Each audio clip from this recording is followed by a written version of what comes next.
Hey everybody, and welcome back to Bottomless Coffee with Jerome. On this show, we have great conversations with incredible people who are working to bring us together instead of divide us further apart. And we do that over coffee or tea or a glass of water. Honestly, so long as the conversation is great, the guests can drink whatever they want. Today, we're talking with Pastor Austin Nelson about Christianity and inclusion. Austin has been a vocal advocate for inclusion in the church, and he has overcome both systemic and targeted attacks and barriers. Welcome, Austin. How are you doing? I'm doing very well. Thank you, Jerome. Yay, thank you for being here. I'm really excited for this conversation. Me too. I grew up in the South, and I'm a little bit older than you. Yeah. Okay. And so I think it's fair to say that over a period of time, as gay rights and gay men, we became more accepted in society, let's say, not without going too much into the details. Yep. The church was a little bit slower to adapt to that. And I might argue that in the South, they still have not adapted to that. Yeah. And so my first question is just, how is your congregation and how is your experience going through seminary? Give me all the stuff. Oh, absolutely. No, I grew up, I grew up in a very religiously diverse household. So it kind of, like, my interest in religion became, kind of from that perspective. Like how diverse? So I was baptized Roman Catholic. Okay. But my husband's Catholic. Yeah. And so after my parents' divorce, my dad in his second marriage became evangelical. Okay. And then my mom went back to being Lutheran, but, pretty agnostic per se. Okay. And then, so through that experience of kind of growing up kind of baptized Catholic and then belonging to two different kind of denominations and traditions within Christianity, it kind of, that sparked some interest in why I was seeing differences at a young age. I do want to just jump in very quickly to say that I don't know much about the Catholic religion, but I have gone to a baptism, and it is very serious. Because a lot of people might think, well, how diverse is it really? It's all Christian. But like in the baptism in the Catholic Church, it's like, you swear before God that this baby's going to be Catholic. Yeah, and it's baptized into the whole church. And so one thing what I think is different from like a Baptist perspective compared to, like, let's say mainline Protestant, which is what my tradition now, Lutheran, is that Baptists believe that you have to be baptized as a believing or confessing person, whereas not in our tradition, where we believe it's a sacrament, that it's God's action, not ours. So there is we could get into all the theological, but that is the reason why a lot of denominations have split over is the debates between how does one become a Christian? Yes. And it's not necessary for salvation in the Lutheran and Catholic tradition. Baptism isn't? No, not technically. Most people assume it is, but especially in the Catholic Church. But no, the Church has said that it's an important rite and sacrament of the Church. It's means of grace by God, but it's nothing that separates you from salvation. So. But that may be a whole other topic. Well, just for my own edification. What are the requirements to be a Christian as you understand them, as you believe them to be?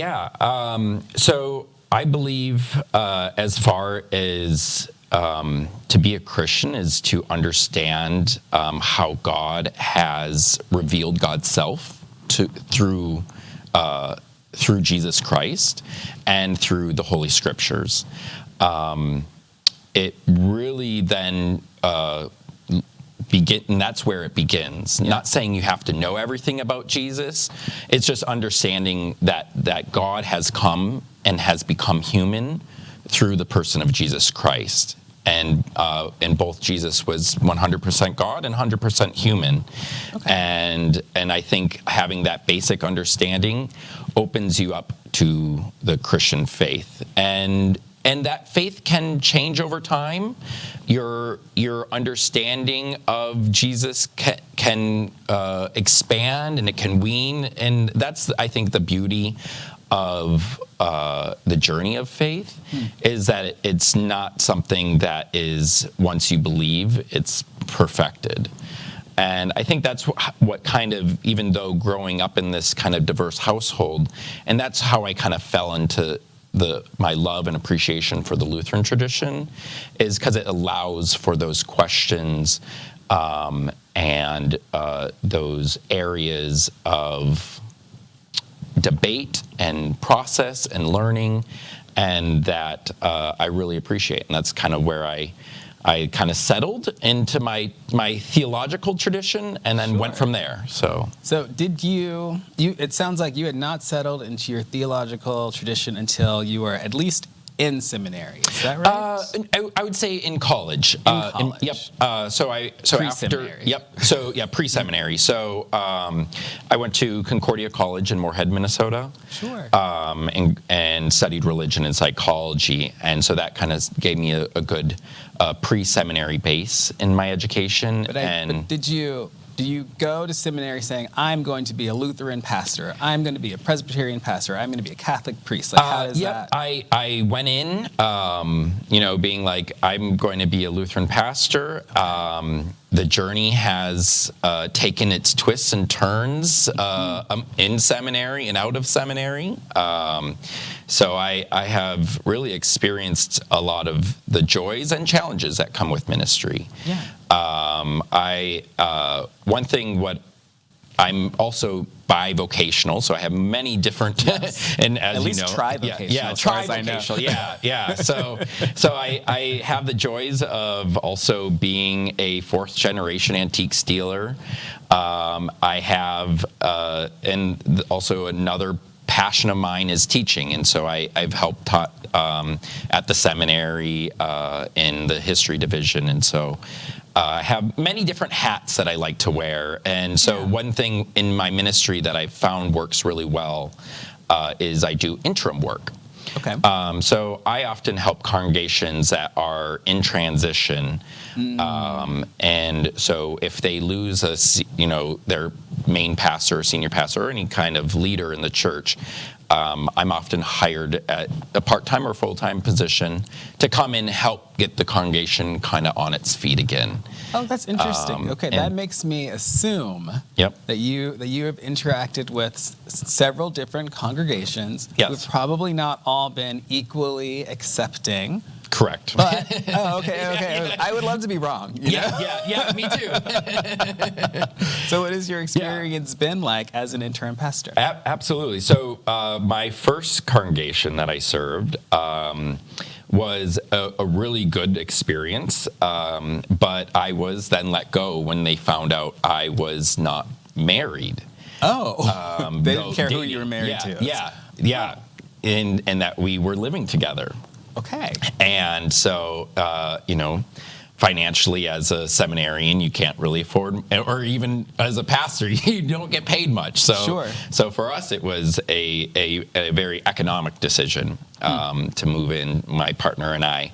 But so that upset the congregation, and I was let go. And so, it was kind of a saddening experience, to say the least, but one that I think it showed me, like this being my first congregation, the intricacies of the politics and bureaucracy that often affect the church negatively. So we talk about racism a bit on this show. Yep. And sometimes people say they're firing you for one thing, and really it's because of the real thing. Yeah. And so do you think that might have been part of the conversations that were had? Absolutely. And I was not, and it basically was like, oh, we're no longer interested in pursuing having you come and preach for us. And it was very much just no details, but I could read between the lines. And, would you say that was the least accepting congregation? But since then, I actually, the last two congregations I've served were actually Presbyterian. Okay. So in the And ELCA, that's allowed. yes, that's allowed. Okay. Yep. So in the ELCA, my denomination, the Evangelical Lutheran Church in America, we are allowed to work with communion churches. So we're able to share rostership and leadership between our partner churches. So that for the ELCA, that's the United Methodist Church, the Episcopalian Church, the Presbyterian Church USA, and among other smaller denominations as well. So that's been a joy to be able to also practice and worship in other faith communities and traditions. And you're out with them, Yes, or yes, is this yeah, your coming yeah, out yeah. episode? No. I was very open with those congregations. One was a 2-point congregation. So it was 12 members in the first congregation and about 100 members in the second. Okay. So interesting. Yeah, so that was a very interesting and learning dynamic for myself. Let alone being in a different tradition than mine. And then I just finished my last call as their interim pastor at another Presbyterian congregation. Okay. So I've been able to experience kind of the differences in church polity and governance, and as well as worshiping groups. That it's been a real joy, but I think interim work allows me to have a healthy one foot in the church and one foot out, is how I like to explain that.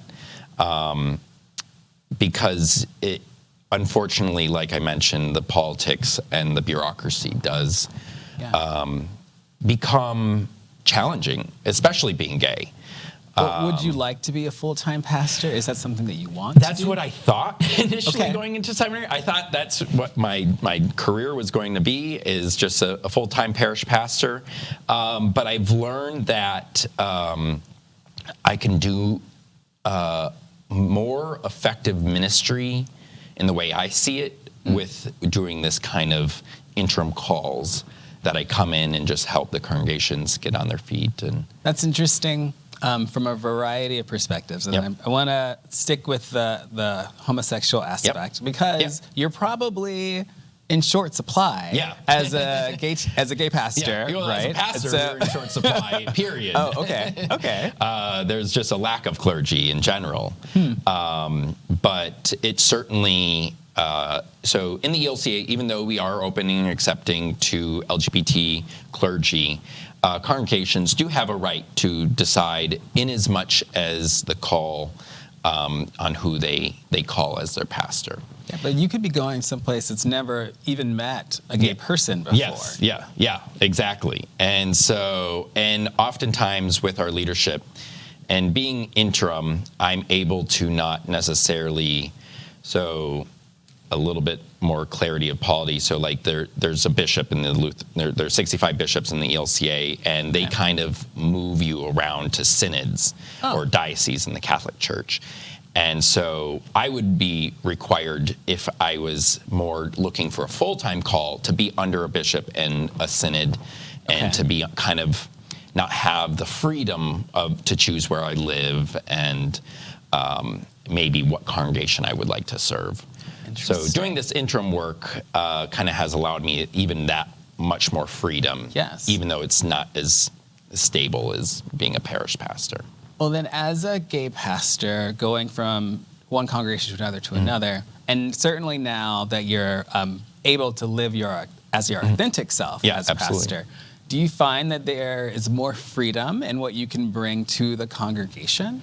Oh, absolutely. I mean, one thing that I love about my work in my ministry, being an interim pastor, is I'm fine if you don't like what I preach. Oh, okay. I can challenge the congregation a little bit more than, let's say, a full-time parish pastor. Yeah. I can try to push the horizons, their theological and social horizons, a little bit more. And I don't make it about me as being a gay pastor, but I make it about me trying to be authentic to myself as well as authentic to the scriptures. Yeah. And I'm able to push those boundaries that I think oftentimes, a full-time parish pastor has to meet with their congregants on a daily basis. They have to work with the church council, and whereas I don't necessarily have to work as closely. So I applaud that work in particular because there was a thought regarding social media a while back, and I think we've all just kind of accepted it now, that we are all living in our silos or our echo chambers. And I can certainly see how a church or a congregation could be an echo chamber. You've got events every day, it's the same people every time.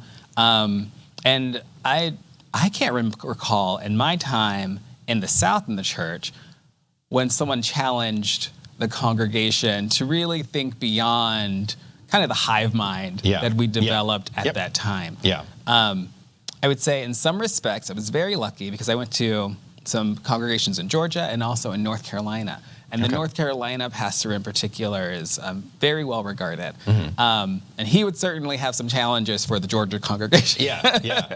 But I was the one moving around. And so I got to have those different experiences. And so it's really, it's a blessing for those congregations that they get to have you come in. I think so. And it, because I think a big part of kind of my vocation is also looking at how theology really does matter, and how theology often, whether even if you're in the church or not, theology impacts people's lives. And if you are a church that is welcoming and you say that you are, you also need to make sure that it's being preached in the pulpit, and that those horizons are being expanded even broader on what that means to be a welcoming congregation.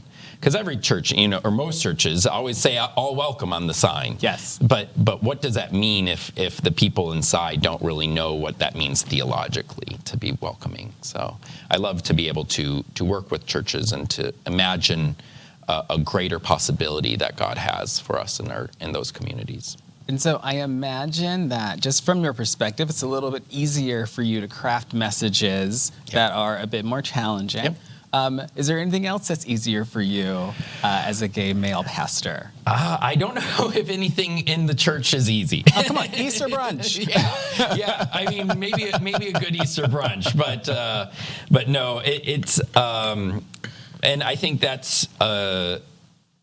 Especially after COVID, everything has seemed to be even more challenging with ministry, and so it's. I think I would say even being a younger person in the church, a younger pastor, that actually has helped and served me well to be able to bring new perspectives that often these are older congregations that I'm serving, and to give light to a whole new life, and for them to see that has been a really, I think, a positive and a good experience. Were you leading a congregation during the height of the pandemic? So I started my interim pastoralship in it would have been August of 2020. Okay. So we moved from basically having no worship to being a largely online-based worshiping congregation. And then as the restriction eased, we did a really well blended multimedia kind of service. Okay. And I had a great co-lay pastor who really worked well with me and really brought the congregation, which is probably 80 plus years of age, is their primary age, and brought it into a really a healthy worshiping church for being, that these people can worship on their iPads, and so that was a really joy. But again, to have that perspective, or to, say, we can maybe do church a little differently. Yes. Yeah. And so it's okay. There weren't like vaccine requirements to congregate in person. No. Did you hand out masks? Oh yeah. I mean, most people. I mean, at the time when we had to worship, everyone was masks, and then and no singing and no like singing, that. okay. Yeah. So finding YouTube videos and finding creative ways. Everyone hum along. Yeah. Create meaningful experiences for our members, but using media that often most people didn't have any familiarity with before. Are you back in person now? Yes, that congregation is back in person, but I finished that call this past December. So. Oh, okay, but that was still pandemic times. Did you make everyone spread out? What, Oh yeah. Okay. And then by the end, things started getting back to normal, which is also a joy too. So. Indeed. Yeah. Indeed. Well, okay, let's take a quick coffee break. Thank you for the surprise questions on COVID-19. Yeah. Everyone get vaccinated, get boosted. Yeah. But when we get back, I do want to talk a little bit more about Christianity and inclusion and your personal experience when it comes to the very negative aspects of homophobia. Yeah. Okay? Be right back.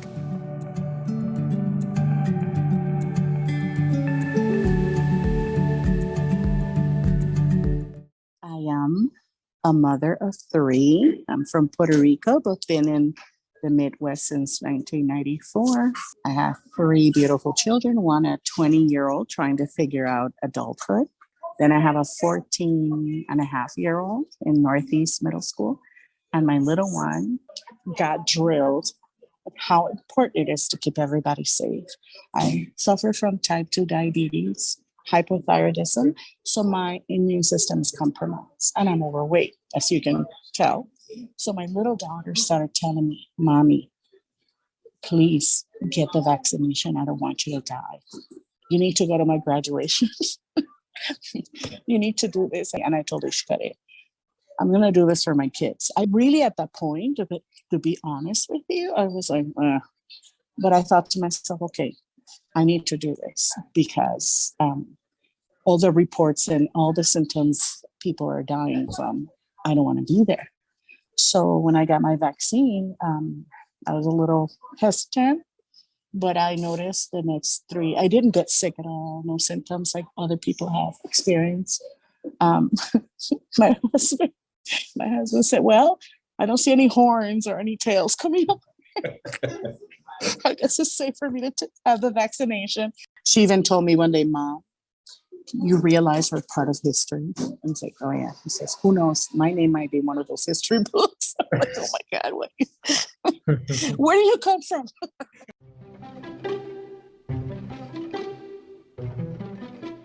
When you tend to your mental well-being, you're able to balance the positives and the negatives. You can celebrate the good and cope with the bad. What excites me the most about the work we do at Live More Screen Less is how it focuses on that balance. Our mission is about the balanced and intentional use of technology because we understand the good and the bad they can provide. Live More Screen Less engages with school and community members to listen to the effects of screens on well-being and to provide positive and practical well-being resources and education to spark balanced and intentional use of devices. KK Myers and I founded the organization in 2019.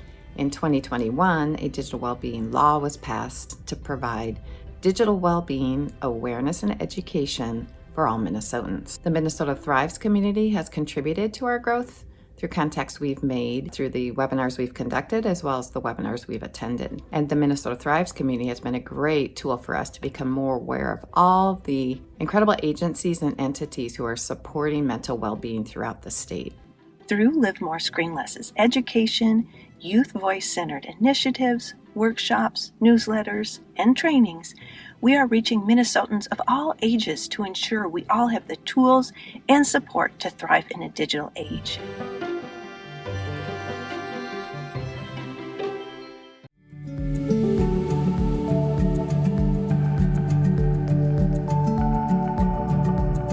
We are back with Pastor Austin Nelson, and we're going to get into something a little more serious, and I'm going to make every effort to make sure you are not re-traumatized from this conversation. I'm pretty good. Okay. Yeah. So you were attacked in a violent hate crime while on vacation with your then partner, now fiance. Yeah. Yes. And the results were terrible. Yeah. Many of your bones were broken. Yep. The attacker yelled a homophobic slur. That's how we know that it was a hate crime. How are you doing today? Yeah. I mean, I'm doing very well. As you can tell, I walked right in here. Kind of danced. Yeah, really. sat down. I feel really good. I think that, just shows the power of of modern medicine, that I can, heal and do so well. But yeah, it was a very traumatic experience, to say the least. One that was very unexpected. But I was very fortunate enough to, we were just right downtown Denver, Colorado, in the middle of a park, just having our morning coffee, 8:30 in the morning. Oh my gosh. And that's when we were chased down by the vehicle, and where my partner Colin, he went left, I went right. Yeah. And I ran over and crushed. But thankfully I was near being right in front of the Capitol there in the Capitol Park, near the hospital that I was immediately taken to and treated. The biggest thing was the internal bleeding that I was suffering from. Yeah. And then they started working over the course of the next 14 days to try to put me back together enough to get me on I had a special private plane actually come to pick me up. Because you weren't home. No, yeah, I wasn't home, and I couldn't get on a standard aircraft. And so I was very fortunate to have a humongous support group back at home, reaching out to try to find ways, and that this random person from St. Cloud had a handicap accessible private plane. Oh my gosh. And one of my members of my congregation that I was serving offered to pay for it in the fuel.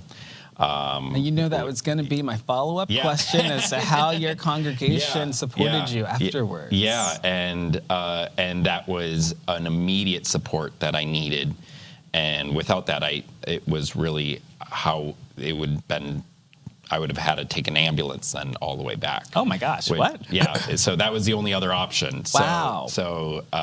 Which 14 hours with a pelvis and 68 pieces and a broken leg and foot, it would not have been comfortable. So we were very fortunate to have an extreme amount of generosity, both with, my family, friends, and all of those in my congregation to financially support me to get me to back home.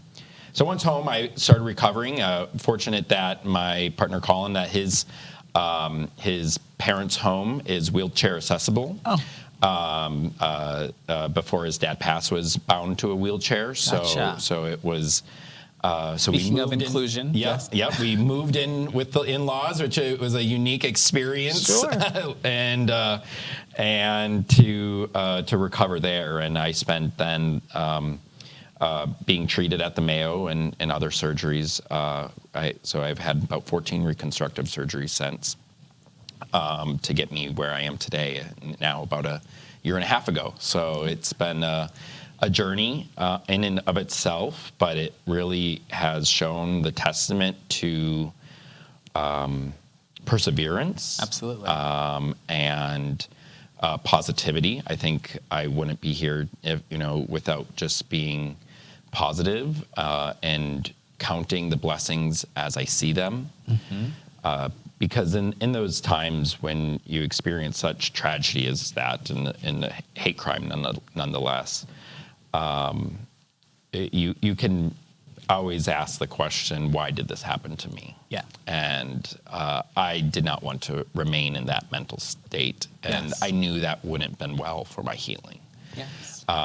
So I think my faith played a big role in that aspect of, understanding that what happened that day, that Christ is there suffering with me, and I can overcome through the support of all my loved ones, family, and people I didn't even know, that were Absolutely. reaching out and sending cards and well wishes, and it was truly beautiful. And using that energy to provide some sense of comfort, which led to both not just my mental healing, but my physical healing. I think the mind plays a big role in that.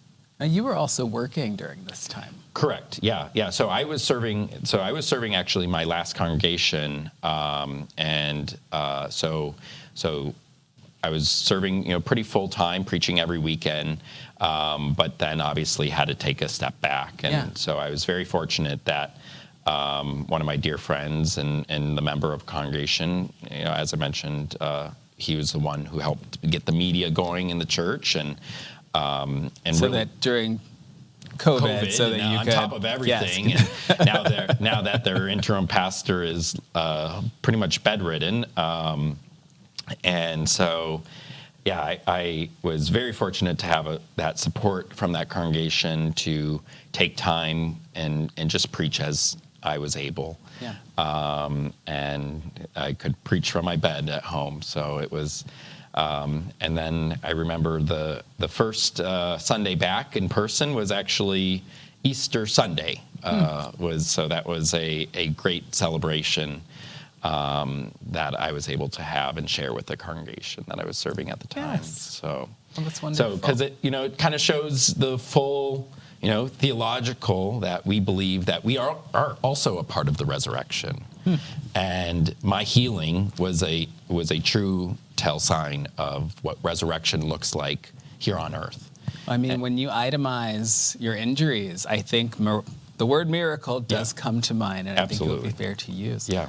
But I mentioned that you'd been working during that time because I came across some articles that you'd written, and it was interesting. I was like, what? Well, why did Austin feel like this was necessary to write during this time when I know he's healing? Yeah.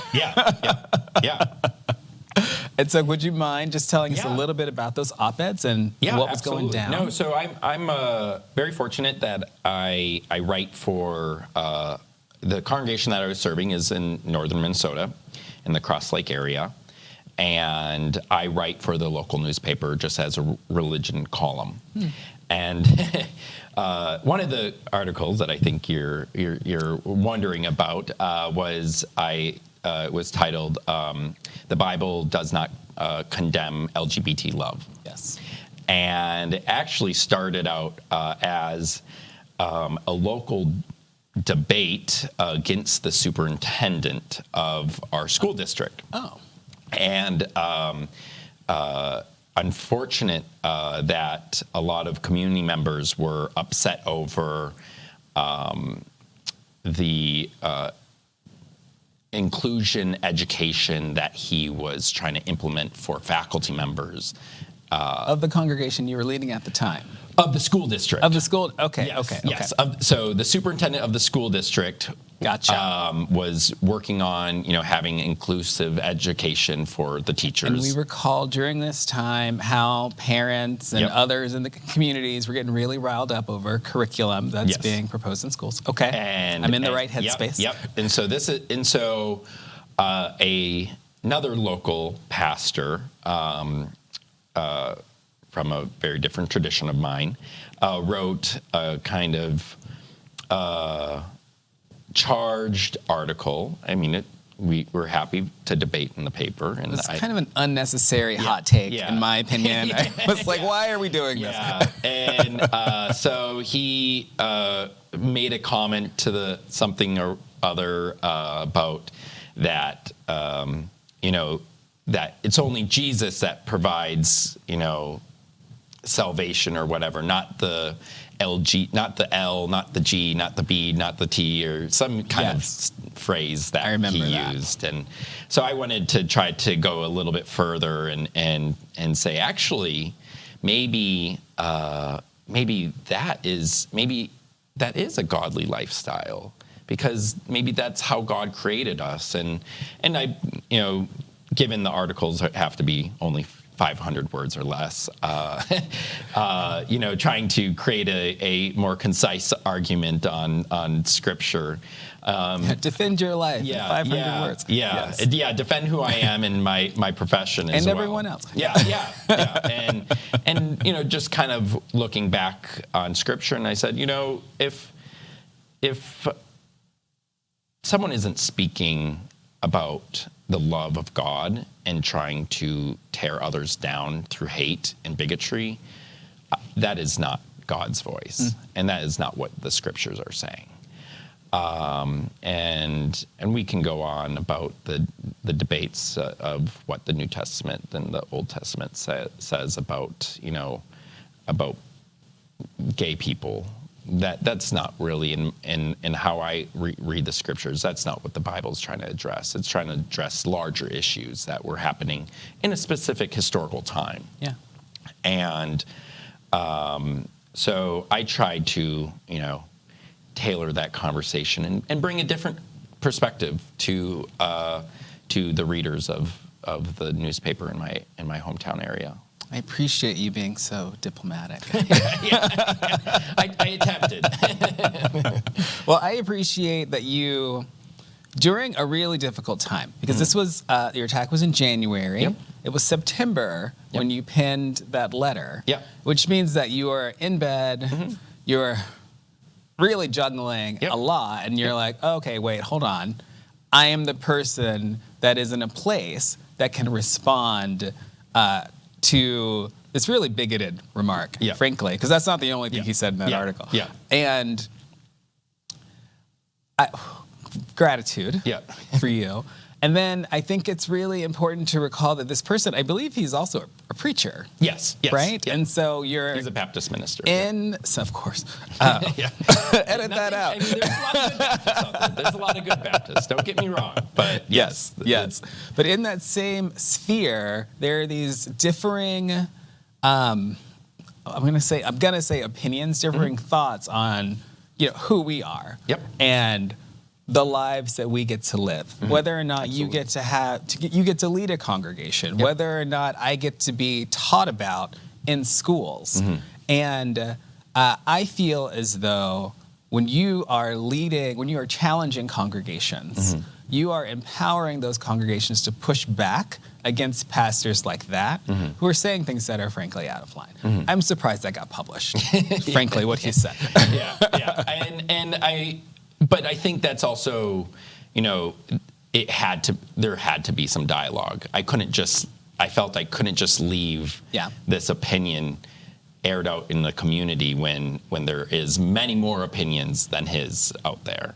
Absolutely. That can effectively, in my opinion, glorify God, whereas this was not glorifying God in any means, or trying to help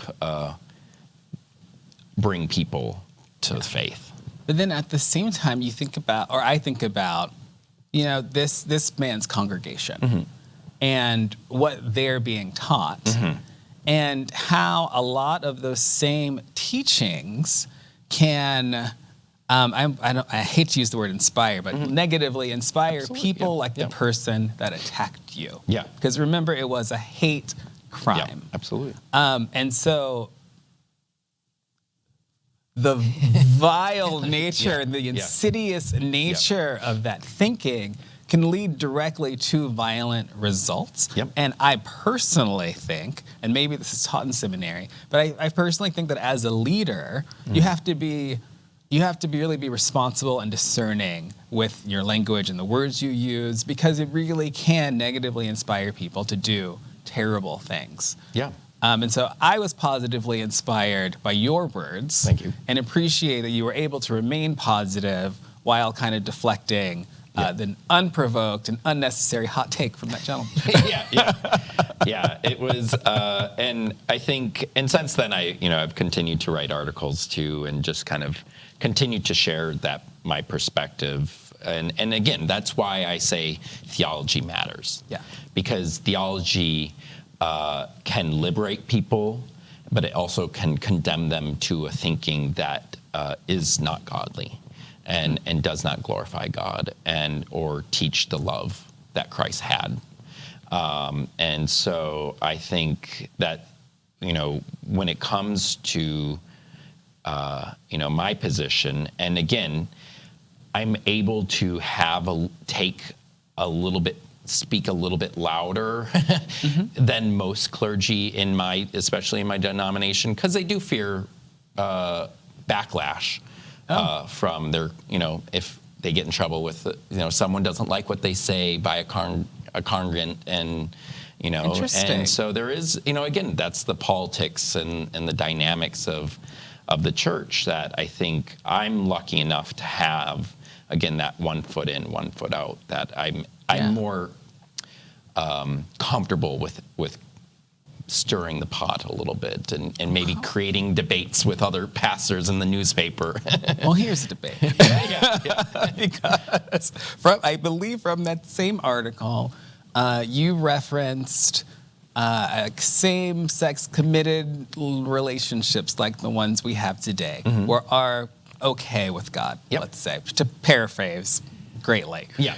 And I do wonder if you actually think that God cares how many sexual partners that we have. Yeah. I don't think that God cares about how many sexual partners we have. I think God cares when it comes to sex. Sex is a part of creation. Accurate. And, yes. and God said creation is good. And God loves humanity and creates us all unique. I think all Christians can agree on that. And so where I think it needs to go further in theological teaching is saying, actually, well, maybe how do we see sex is glorifying God? Well, I think it is making sure it is not used for ill or for evil. Yeah. And I think that is in line with scriptures, so when Paul talks about, a man lying with another man in the New Testament, he's not really addressing a loving relationship that we see today. And that's what I meant by committed, a relationship that we see with people, with gay people, or anyone of the LGBT community, that these sexual partnerships are good as long as they're not being used for harm. We can agree there. And I think that's where I look at it theologically and biblically is there needs to be a lot, if sex is being used to harm another person, Yes. I think that is. I think we can establish that as a baseline. For sure. And that's where I was going with that. And so I don't think that God's there counting how many sexual partners you have as long. Thank goodness. Yeah. I don't think that at all. But I think it is a good part of creation that needs to be used respectfully and honorably, and I think that's in line with my understanding of the scriptures that we have. I agree, and I think that my promiscuous friends who had that question will also agree with you. Yeah. And then just coming back one last time to inclusion, do you think God cares about inclusion in his church, their church? I don't know. Yeah, absolutely. I would say that God cares deeply about his inclusion. One of my friends, and she's a prolific writer, amazing person, Nadia Boltzweber. I don't know if you're familiar. She's also a colleague of mine, a Lutheran pastor. But she writes as, in one of her books, I'm forgetting which one it was, but she uses a beautiful metaphor that I like to think of, is the church has often, when you're flying in an airplane and you see those where the irrigators are in a circle, and so you see it very lush green all in a circle. Yeah. Well, you don't plant fields in a circle. You usually plant it in a square. Yeah. And often she uses this metaphor, and I hope I do it justice, is that the church has simply just watered in its circle. and it has missed the edges of the field of where it's planted. And I think that is where I have been called to serve, is oftentimes in those edges, or speak to those people left out on the edges, where the church hasn't watered and fed. Beautiful. Yeah, and I thought that's, and I use that as a metaphor for my own ministry, and I think that God deeply cares about, just because the church may have not focused or has purposely excluded from the center, because the church has done harm that way, and but I think we are there's many people in the Christian church, you know, in many different denominations, that are trying to imagine ministry on those outskirts. I love it. You Yeah. make sure God's garden gets watered. Yeah, the whole field. Exactly. Yeah. Exactly. Thank you for sticking with us through that conversation. If you don't mind, I'd love to take one more coffee break, Sounds good. and we'll come back. All right.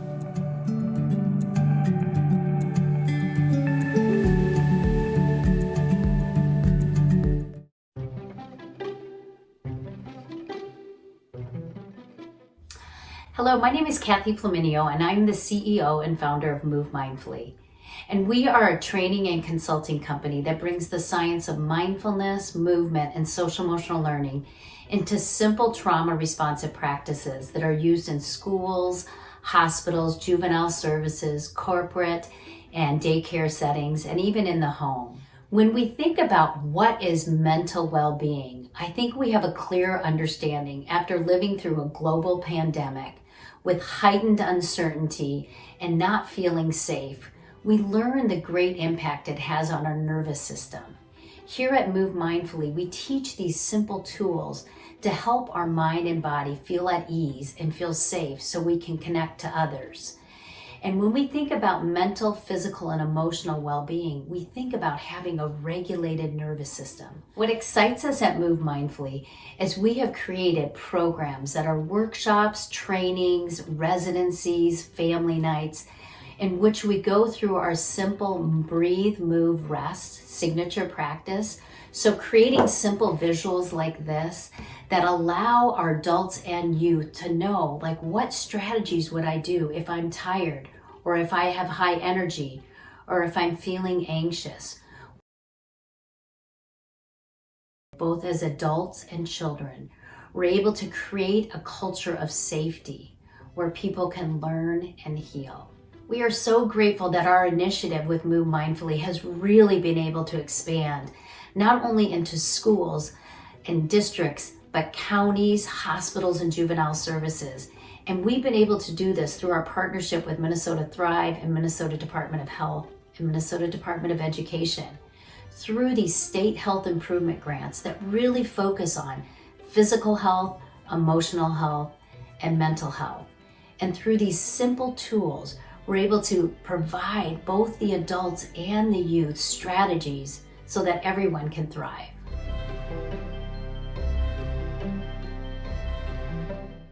Bueno, pues mi nombre es Miguel Jaime, me dicen el Corre, trabajo para la raza 95.7 1400. Las cosas que me motivó o que me hizo pensar el realmente ponerme la vacuna fue el ver mucha gente cómo estaba en los hospitales, cómo los hospitales fueron subiendo con gente contagiada, infectada, y sobre todo mucha gente que estaba, pues en su momento, cuando estaba la pandemia fuerte, muriendo.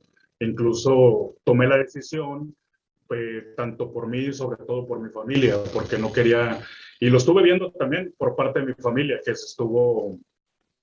tuve familiares que desafortunadamente con esto de la pandemia perdí, y fue cuando entonces pensé y dije, no, pues realmente hay que vacunarnos por el bien de nosotros y el bien de nuestras familias y nuestros hijos. Not everyone with COVID-19 will make a fast or full recovery. Some people develop long COVID, symptoms like shortness of breath, extreme tiredness, headaches, dizziness, or other issues that happen for months or years after their COVID-19 infection. Even mild COVID-19 can lead to long COVID. We are still learning about long COVID, but care and support may be available. Find resources for patients, caregivers, healthcare providers, employers, and more at our website.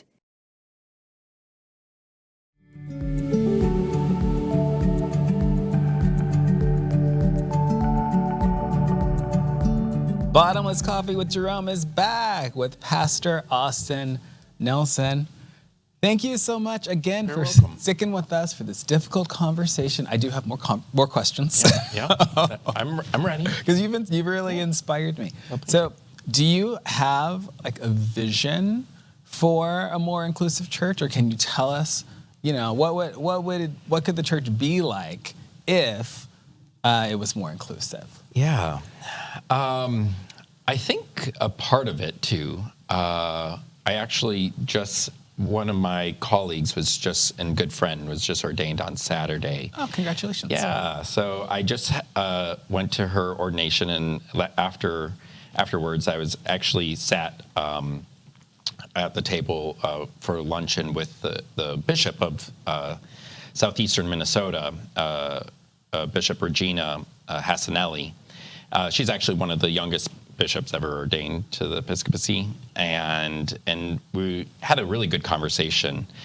And she mentioned how the challenges that she faces as a woman and as a leader, as a bishop, and how often congregations and people within the church forget that their pastors are also people too. Sure. And that that has put, historically a big strain on clergy, and that pastors are going to make mistakes, that we are, just like anyone else. And I think for congregations and for the church to become even more inclusive, we also have to work on the inside as well, and really think about how we treat others within our own communities of faith. And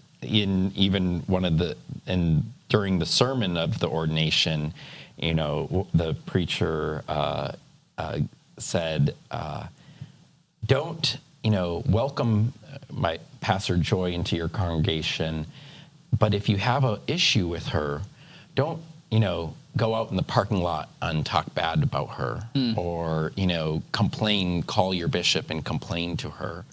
Address it, work with her. She is a partner in ministry with you. And I think that is the institutional church has often just relied on clergy to do the ministry, but rather we are partners in ministry together. So I think in order for us to be really inclusive, the congregation also has to take ownership and responsibility of the ministry in which we share, and that is to be a vision of what God's love is for the world. That's wonderful. We didn't even touch on being a woman in the church, or being a young person in the church. Or what have you. So I think that is a big start on how the church can become more inclusive, is to work directly within our own congregation, and each member, especially in my Lutheran tradition, we are all baptized members, are a part of the priesthood of believers, and we are all given the responsibility to be like Luther says, be like Christ to everyone we meet. And so that responsibility truly is all of ours, not just the ones, who preach on Sunday and preside at the sacrament, but we are all a part of, an effort together to make a church more welcoming and inclusive place. Agreed. And I would piggyback on what the bishop had to say. It doesn't have to even be negative things that you tell your pastor. Pastor, you did a great job today. I really appreciated what you said. That means a lot. When you get that feedback, we all appreciate that in Yes. whatever career or job that we are in, and we are here to do it together. And you know, some Sundays, you know, you might come up with a dud of a sermon, and maybe you hope that the Holy Spirit then will work its way through your very confusing array of thoughts, or at least that's my experience. But you know, God is amidst in our communities, but we also too participate in it. And that's the freedom in which we have been given, and the joy in which we can go out into the world and really make people's lives better. And a lot of people say, you know, well, that sounds almost non-attainable, but it really is. I think if we work together as communities, you know, the ministry can work and be more fruitful. Oh yeah, many hands make light work. Yeah, Yes. absolutely. Yeah. Well, I'm inspired. Thank you. I'm caffeinated. I'm leaving this conversation feeling very positive. Very quickly, I suppose, did you have any final messages that you wanted to make sure people left with? I know I did a lot of the question asking, and I appreciate. Yeah, I think one message that I would like to share is, you know, the world is so diverse with so many faith traditions, and, you know, just within Christianity, there's, you know, over 10,000 different denominations. Oh my gosh, I had no idea. Yeah, and so with such a diversity already in existence within the church, the church isn't always a place where, you know, pastors like the one I was arguing with in the Pastor who shall not be named. Yeah, Yes. yeah. I honestly don't even remember his name, but those who speak the loudest sometimes don't represent the whole of Christianity, and that there is open and welcoming congregations that are doing some really great work out there. And especially in the Twin Cities. I know a lot of colleagues in the Twin Cities that are doing some really profound ministry and helping people and really making the world a better place and trying their best to live like Christ. So I encourage people to, you know, fight back against those who think that the church is some insular, you know, place that is that you have to have these dogmatics in order to be a true Christian. I don't think that's the case. That phrase, true I Christian. think we're all on this journey together, and the journey of faith can take many twists and turns, as you know I've experienced in my own life. But I think